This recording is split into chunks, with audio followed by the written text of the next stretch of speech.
everyone, my name is Dr. Manpreet and welcome to my YouTube channel. Today we'll discuss a very basic but very important topic of chemistry, that is valency. And what is valency? Valency is simply number of links an atom can form. Okay, number of electron gained, electron lost, or electron shared during the formation of any chemical bond. Okay, all you know, any atom or element wants to get stability. Okay, how to get stability? To get or to achieve noble gas configuration. Okay, so every atom wants to get stability to achieve noble gas configuration. It will lose some electrons, some element will gain electrons, some will share electrons to get stability. Okay, now we have to note that electron involved in any chemical bond. Okay, that number of electron involvement is simply the valency of that element. Okay, so let's take the example first of fluorine. Okay, I am writing here fluorine. What is the atomic number of fluorine? 9. Okay, 9 means there will be 2 electron in the first subshell and 7 electron in the second subshell, and this second subshell will be the valence shell. Okay, so there will be 7 electron in the valence shell. How to get stability? If I add 1 electron, what will be the configuration here? 2 and 8. Okay, now by adding 1 electron, fluorine will change to a 9 and there will be total 10 electrons. So this will be the scenario. Okay, so now 2 and 8, now it is stable. Okay, how many number of electrons are involved there? 1. That means fluorine has valency 1. Okay, valency, don't write charge with valency, simply 1. Okay, so 1 means it will form single bond. So valency simply signifies the combining capacity. Okay, fluorine will combine with single bond only. Okay, combining capacity, and fluorine will always show valency 1 in different type of compounds, always show 1 valency. Okay, now let's take the example of oxygen. Oxygen atomic number is 8 and the electron will be 2 and 6. Okay, these are the valence shell electrons. How to get stability? If I add 2 electrons here, it will change to 2 and 8, and the anion O2 negative with 10 electrons will be formed. Okay, here valency of oxygen will be 2. Valency will be 2 because there are 2 electrons involved. Okay, so 2 valency means oxygen can form 2 single bonds or 1 double bond. Okay, so this is the combining capacity. Okay, for example, you can see in aldehyde, oxygen is forming double bond. Okay, in alcohols, oxygen is forming 2 single bonds. Okay, so this is the combining capacity. These are the non-metals. Okay, so number of electrons non-metal will gain to get complete octet will be the valency of that non-metal. Okay, let's take another example of lithium. Lithium atomic number is 3, electrons will be 2 and 1. Okay, how to get stability? Either it will lose this 1 electron, -1, or it will gain 7 electron. This is impossible case. So the possibility is to lose 1 electron. After losing 1 electron, it will form cation. Okay, number of electrons will be 2 and 2 is the stable configuration. So number of electron involved, electron lost is 1. That means lithium will show 1 valency. Okay, lithium positive, everywhere lithium will show +1 charge. Okay, And same is the case of sodium. Atomic number is 11, 2, 8 and 1. It will lose this one electron to form stable configuration, and sodium will show +1 oxidation state. Okay, valency will be 1. So in case of metals, electrons will be lost. Okay, so they will form cations. Metal will form cations. Metal will lose electron and form cations. Okay, and non-metals will gain electrons and form anions. Okay, another important thing, this lithium and sodium belongs to same family, same group.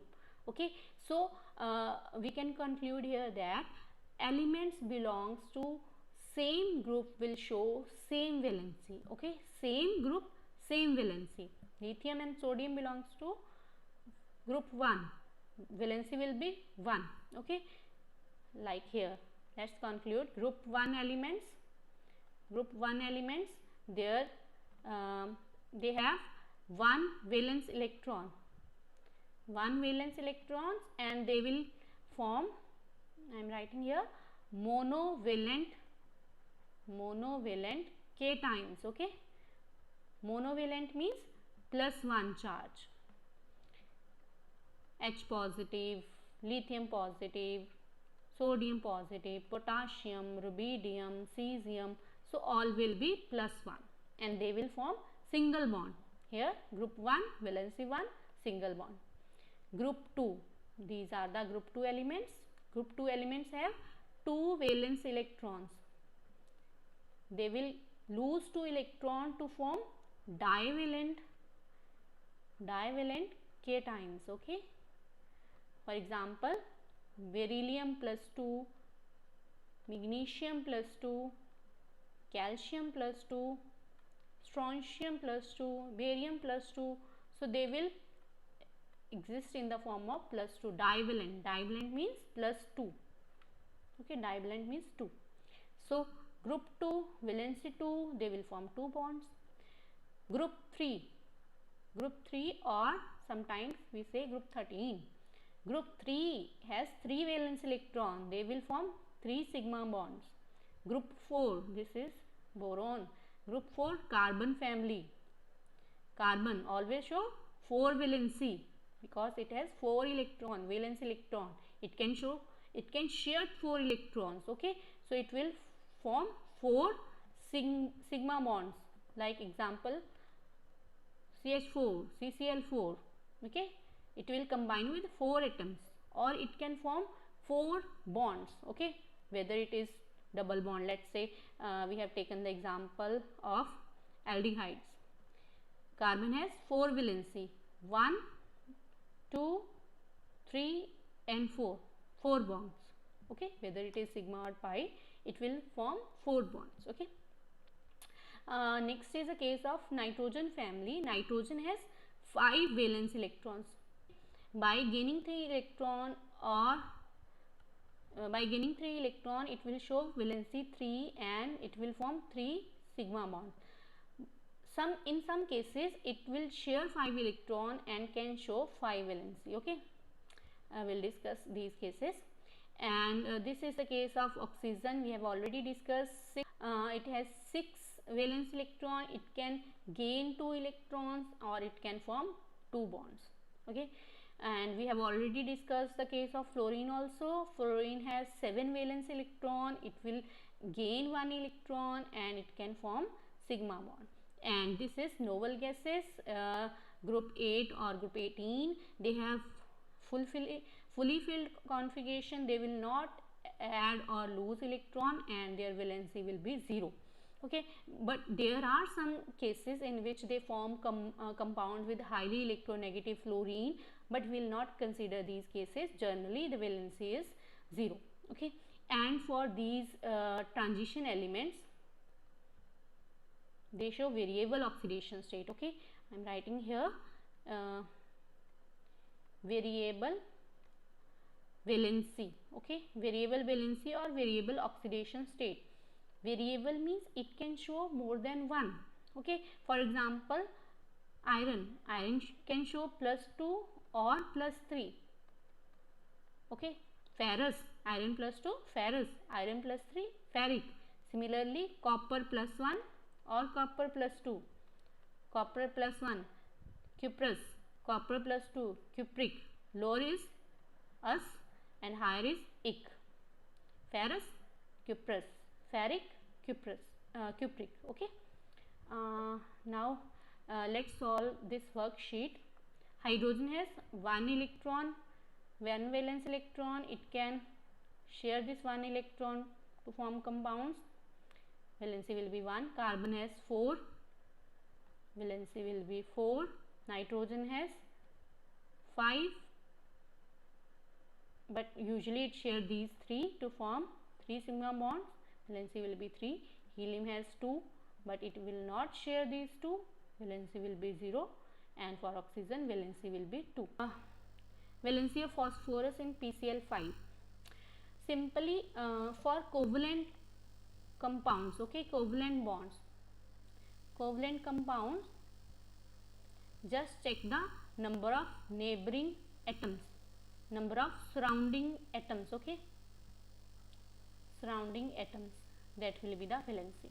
For example, PCl5, phosphorus, and it has 5 chlorines. So how many number of surrounding atoms? 5. So valency will be 5. Valency of phosphorus is 5. If we in the same compound, if I ask about the valency of chlorine will be 1. Okay, because each chlorine is forming only one bond. Okay, for every atom, this atom has one valency, this atom has one, this atom has one. Okay, for every chlorine atom valency is 1. For ionic compound, for like this, ionic compound, magnesium oxide, oxide, that means oxygen -2 and magnesium will be Mg+2. Okay, this will discuss in the next video how to write the chemical compounds. Okay, how to write chemical formula. For example, for magnesium oxide we are writing MgO. If I say sodium oxide, it will be Na2O. Why it is Na2O, magnesium oxide? Okay, for aluminium oxide, Al2O3. Okay, how to write chemical formula, will make another video. For the next video, stay tuned with me. Okay, here valency of magnesium, because charge is +2, it will be 2. Okay, iron oxide, this is very interesting. Here iron oxide, this is iron oxide. Similarly, this is the iron oxide, another oxide of iron. Here oxygen will be in -2 and this iron should be +2 to balance the charge. Okay, because as a whole this compound is neutral, so charge should be balanced. If it is -2, this here should be +2 to balance this charge. So here is +2, that means valency of iron is 2. And if we take the valency here, there are 3 oxygens, all 3 oxygens are in -2 oxidation state. That means in total there are -6 charge. And for 2 irons, how to balance +6? It should be like this. Okay, if we write iron +2 like this, there will be +4 charge, but here is -6. So this is not the case. Here is the case for +3. That means both the irons are in +3. That means valency of iron is 3 here. Okay, so for the ionic compound, always check the charge. The charge on the element will be the valency.